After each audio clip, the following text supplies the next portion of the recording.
Optiprint interior material. As you can see, it's really flexible. It's a thermoelastic material. There's no breaking inside. You can print it really smooth, under 1 millimeter, but you can do whatever you want. It will never break. You can throw it away. Nothing happened, like you can see here. And it's print. You need about 10 gram to print this stuff, so the cost will be unbelievable. The other thing is that we have a new splint material which come out if you use the right tray. New splint material, we call it Durotech. It's a thermoelastic material which is also very, very flexible. You can see here, you can change the position.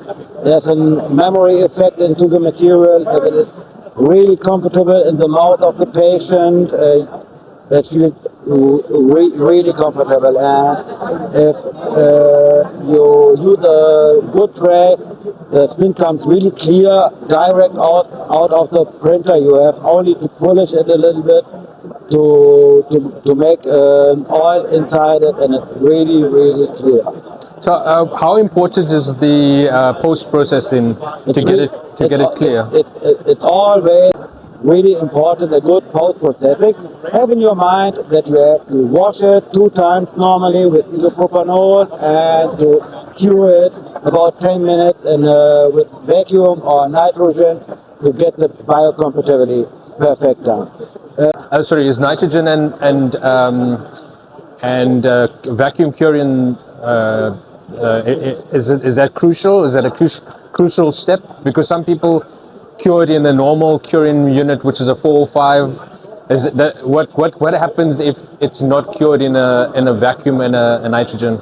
The problem is that we have made some tests, ISO 10993, and on the cured part, we said, okay, you have to put it into a nitrogen or into a vacuum, and after that, then we go to the institute and test it, face, skin sensitivity, cytotoxicity, and we have done all the tests after vacuum and nitrogen. So after that, we can guarantee it's biocompatible. If you don't do it, it's your own risk.